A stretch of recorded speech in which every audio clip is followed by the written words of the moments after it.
welcome to Stretford Paddock. It's Thursday the 28th of May 2020. Hope you're all doing well. Hope you're all doing well in the comments. I saw some people chatting in the comments already. It's making me laugh a little bit, actually. We're here for the news this morning, of course, the paper talk, and we're looking at Angel Gomes and a reported,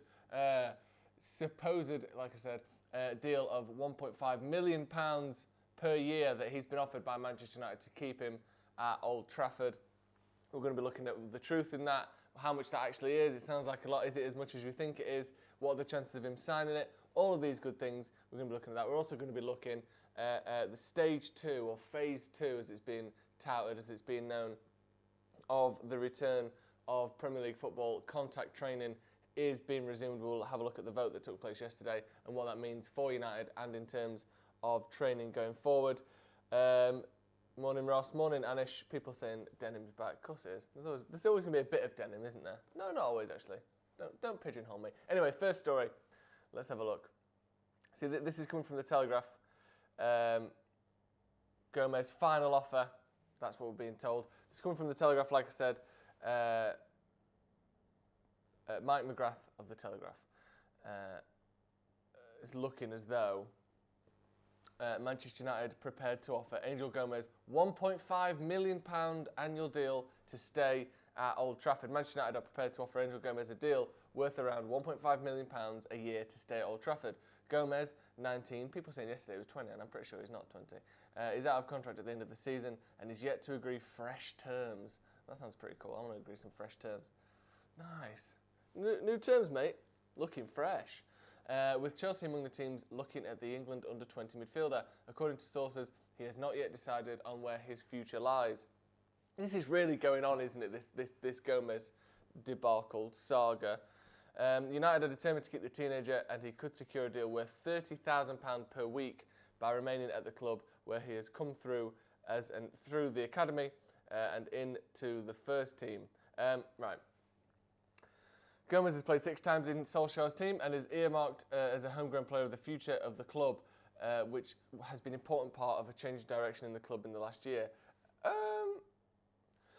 Let me cough and then think. I don't think that this idea that United bringing through homegrown players has been something that's only existed in the last year. I'm pretty sure that's one of the sort of the tenets and the founding sort of pillars of Man United for the last 70 years, hasn't it? Maybe there's been a sort of a return to that, but I think certainly bringing through youngsters isn't something that Solskjaer's invented. Maybe that's something that Mourinho strayed away from slightly. They've already persuaded Dutch forward Taith Chong to stay at the club. When it appeared he would be heading to Inter Milan in Italy. Chong was also out of contract this summer before putting pen to paper on fresh terms. They love that little turn of phrase there, don't they? Fresh terms, mate. United, that's a very Tracy Beaker kind of compliment that someone would say when someone comes out wearing jeans with flames up the sides. Fresh terms, mate. Nice. Thank you. I painted them on myself. United hope that Gomes will follow him by committing his future to the club, with a pathway to the first team appearing clearer than at other top 6 clubs. Solskjaer has appeared determined to bring through younger talent and has established Aaron Wan-Bissaka, Brandon Williams and Mason Greenwood in his plans. Gomez has been at United since the age of 6 and made his first team debut 2 years ago, while this season he's made 3 starts in the Europa League matches against Astana and AZ Alkmaar. He was a World Cup winner with the England under-17s when they triumphed in India in 2017, with Phil Foden and Ryan Brewster also in that team. We know a lot about Angel Gomes at this point. We sort of know the situation. We know the lay of the land, as it were, with Angel Gomes. It appeared as though he was getting advice to that maybe it was time for him to go somewhere else. It's looking like United there were rumours of this is the thing. So, obviously there are ongoing negotiations here. There are ongoing talks between United and Gomes. But this suggestion of United prepared to offer Angel Gomes £1.5 million annual deal.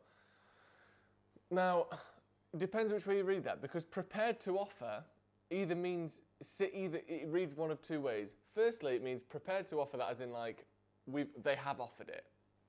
As in, we're willing to give you 1.5 million. Here's the contract, and we'll give you 1.5 million if you sign it. The other way of saying that is prepared to offer is we will offer you that once we get, do you know what I mean? Like, one is that they've offered it and that the preparation is for the money to be given to him, and one is that the preparation is for the offer to be given to him, if you understand the difference. One is like, when you go, let's say you go to a car boot sale. I love a car boot sale. I've mentioned them a couple of times on the show before. And you go over and you see, oh, look at that. They've got every season of Robot Wars on DVD. And you're like, all right, I'm willing to go up to 25 quid for this. I'm prepared to offer 25 quid. But you go in and you go, how much for them Robot Wars, mate? Not that else, but I'll give you a tenner for him. And he's like, no chance, mate. 30, 35. And you go, 20. 35, mate. 35 or nothing. Okay, I'll give you 25. That's my final. Like, you were willing to offer 25, but that doesn't mean that you go in with 25. Or is it more of a case of, I've got 25 quid here, mate, and I'll give you 25 quid for those Robot Wars DVDs, but you've got to sell it now. Like, is that the difference? So it's hard to know exactly what prepared to offer means. I assume, since we are roughly 1 month away from his contract expiring, that prepared to offer in this case means, here's 25 quid, or here's 1.5 million pounds, here's what we're giving you, and we're prepared to pay you this. Here it is. Do you know what I mean? Rather than it being like, we'll give you 800 grand a year, and we're prepared mentally to go up to 1.5. I assume that Angel Gomes has a concrete offer on the table, rather than this prepared to offer sort of semantic, hoo-ha. Anyway. I missed Robert Wars as a kid. Robert Wars, I guess, was a supply teacher at your school, Ross, and he did a bloody good job when he came in. Joe, can you turn your mic up, please? Sure, I can. Let me just do this. That's better, isn't it? See, here's the thing. With mics, you get a green bar, then you get a yellow bar, then you get a red bar. And what you want is for when you're talking generally to be just on the cusp of green and yellow. But when you go p, p or b, big noises like that, if it's going in the red, that's hitting people's ears. So it's usually better to stay slightly under than it is slightly over, because slightly over is just uncomfortable. But it looks like I've hit a pretty good balance there. Thank you for your concern. So what do we think then? Do we think that 1.5 million, again, it sounds a lot, doesn't it? A lad that's played 8 games for United, but he's obviously extremely talented. It's someone that's been, a long time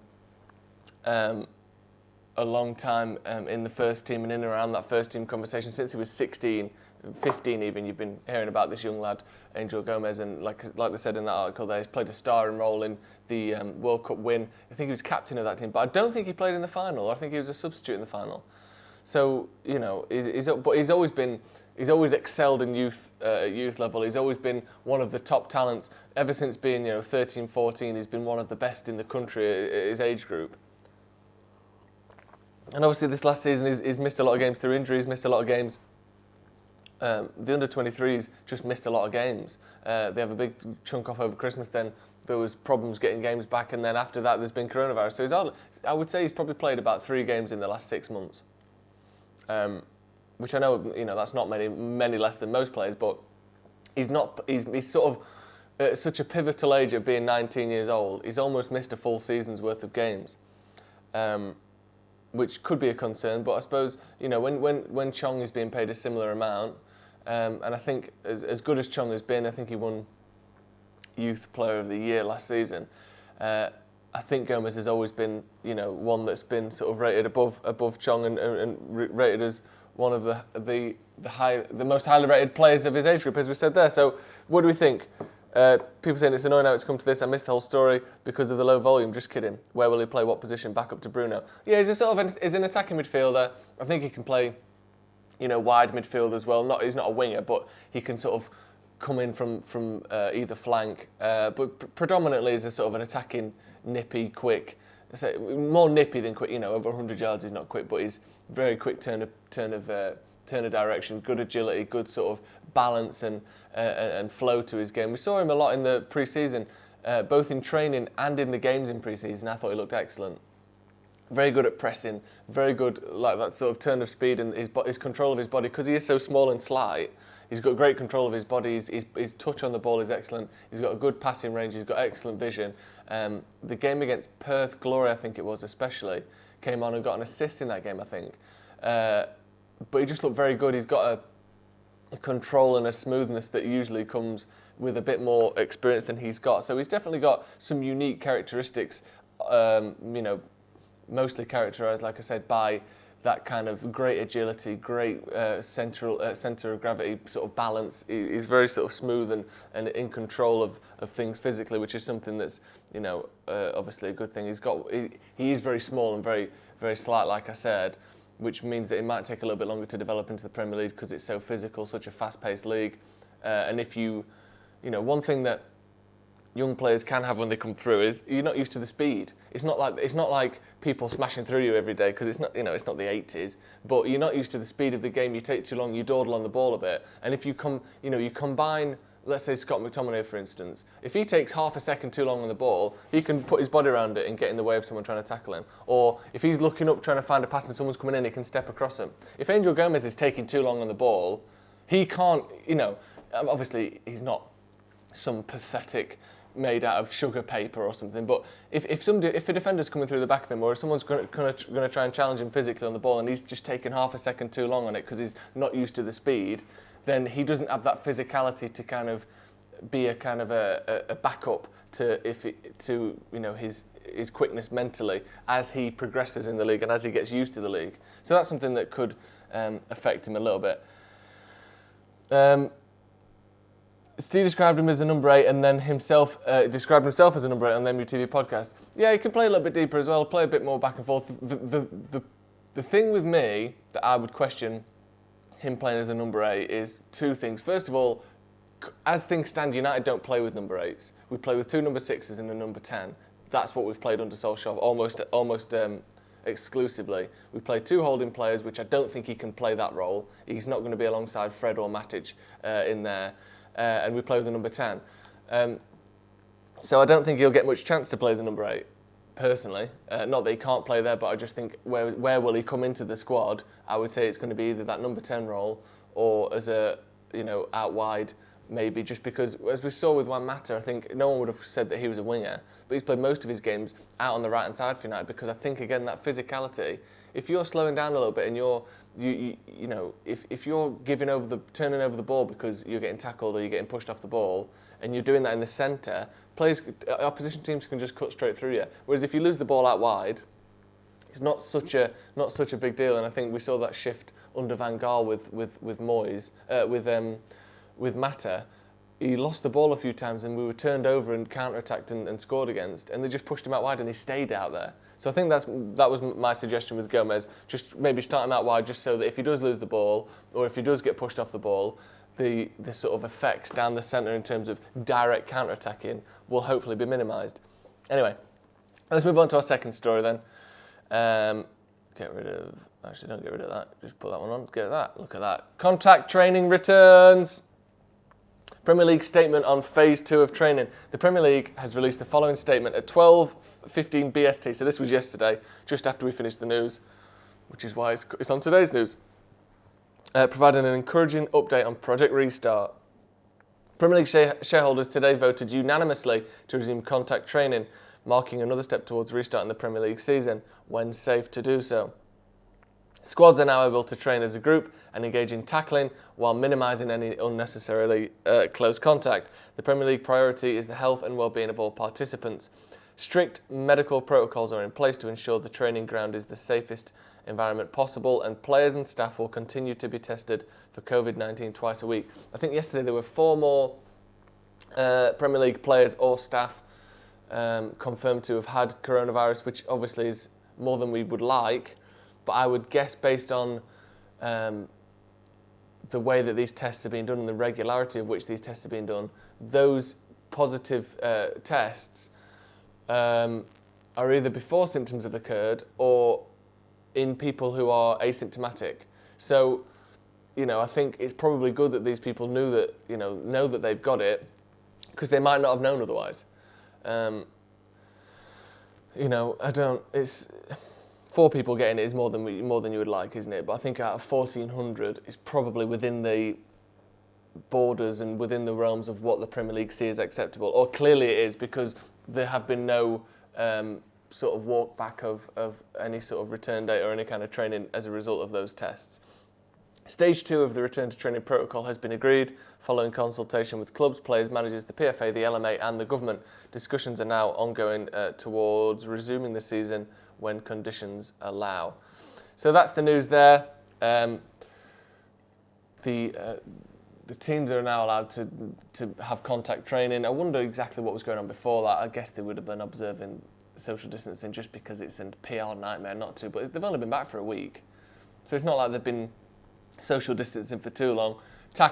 And again, at some point this had to come back, didn't it? You couldn't go from not playing for 3 months and then not tackling all the way up to games being played. So it's no surprise that we're slowly going up the hill towards, basically what is essentially pre-coronavirus training techniques, other than, I'm sure there's a lot more washing hands, a lot more sanitation of surfaces, balls, equipment, that sort of thing.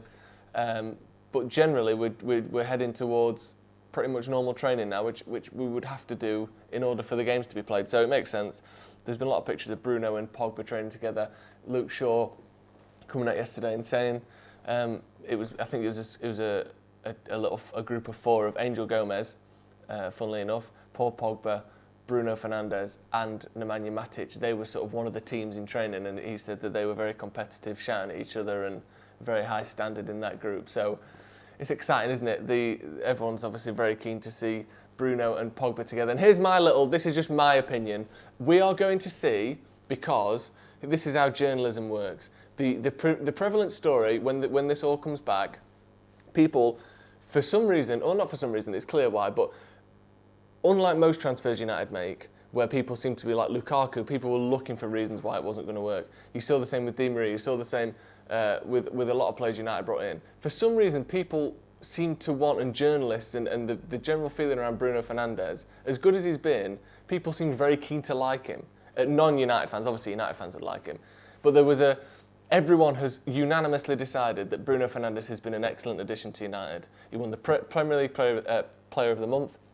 He was in BBC Sports Player of the Season, Team of the Season, all this sort of thing. Bruno Fernandes has really captured everyone's imagination, United fan or not. Paul Pogba, on the other hand, has been one of the people, as we are all aware, that has been regularly thrown under the bus, and he's shit and he should have won. How he didn't win Player of the Season last season, even within the club. There's this feeling around Paul Pogba that if he's not the best player in the world, then he's been crap. When he got most goals, most assists, most chances created, all that sort of stuff for United last season, and still didn't get Player of the Year. There will be articles when the season first comes back. There will be a lot of excitement about, look at these two playing with each other. United have got an excellent midfield, the makings of a great midfield. You put Sancho in, you'll hear all commentators and pundits and media talk about how exciting this midfield is now. If they have 1 or 2 bad games together, you will see so quickly, because of the Pogba addition, you will see so quickly, can they play together? Is Paul Pogba taking away from what Bruno Fernandes did? If we don't win that first game, it'll be Pogba comes back and ruins everything that Fernandes did. Is it time for Paul Pogba to go? Is Bruno Fernandes taking from Paul Pogba? Is Paul Pogba taking from Bruno Fernandes? So look out for that, everyone. I'm predicting that sequence of stories to start as soon as things don't go to plan. It will be these. Remember, we had it for years. Gerrard and Lampard can't play together for England. There will be, can Bruno and Paul Pogba play together? Are they taking too much from each other? Are they both trying to do the same thing? Two, arguably world-class players. Just mark my words, it will be so quick to throw them both under the bus when they aren't world-class immediately, when they aren't both getting, or after 5 games, it will be, here was Bruno Fernandes' stats before Paul Pogba, here's Bruno Fernandes' stats after. It's going to be all stuff like that, because they can't both get a goal and an assist every game, because we're not going to score 5 goals a game. Anyway, look out for that, because that's coming, and predictably so as well. Anyway, Bruno makes an average team look better. Paul Pogba makes himself look better in an average team. I don't agree with you there, Liam. I think when we were at our best, the best we've been post-Fergie is those 11 games under Solskjaer. And Paul Pogba made himself and he made the whole team look better in that spell. The most successful we've been is when Paul Pogba was at his best. We beat everyone. And it culminated obviously in the PSG victory. Paul Pogba was incredible in that period, probably the best midfielder in the world for those games, and he pulled the team through. So I don't think he just plays for himself at all. Honest opinion, Joe, do you think they can play together? Of course. Of course they can play together. And they're not both going to get 15 goals and 15 assists in the season because, there are no midfields where that happens. The thing is, with Paul Pogba playing, and when he's at his best, he galvanises the team. He gets the best stats in the team because he's the best player in the team. When Bruno Fernandes is playing at his best, as we saw when he came to United, he galvanises the team. He gets the best stats in the team. He's the best player in the team. You put them both together, they're both probably going to lose the top 10% of their output because there's another one doing it. But hopefully the cumulative output as a whole is higher because you've got two world-class players in the squad. But, if either of them drop from what their peak is, they will both be blamed for each other's demise, and that's all I'm predicting. But it'll be fun. It's going to be fun, and they can definitely play together. Of course they can. Anyway, I don't think Bruno will have a problem with Pogba being the guy to spread the ball, as I've seen Bruno being comfortable with being the player to make runs alongside the forward. Yeah, they can both do loads of different jobs. I'm not saying they can't play together. I'm predicting that journalists and pundits and these sorts of people will say that very quickly, just because it's an easy thing to bash United with, and it's an easy thing to bash Pogba with. Or you've taken the shine off of Bruno. Look how good Bruno was. Now Pogba's back and he's crap. We're going to see all of that, don't worry. But I'm just being a little bit pessimistic there. Maybe we'll just go on and we might even win the league this season. I know we can't, I'm only joking. Right, that's going to be all from us. We'll be back for a podcast this afternoon with Stephen Howson. We should have Kieran and Omar on as well, so that should be a very good podcast. I love them to get 15 goals, 15 assists. I think Pogba was very close to that last season. It's like 15 goals, 10 assists or something. So people forget how good Paul Pogba was. Anyway, that's going to be all from me, like I said. Podcast at 4 o'clock this afternoon, so make sure you tune in for that. Thank you very much for joining me at home. I'll see you in a bit.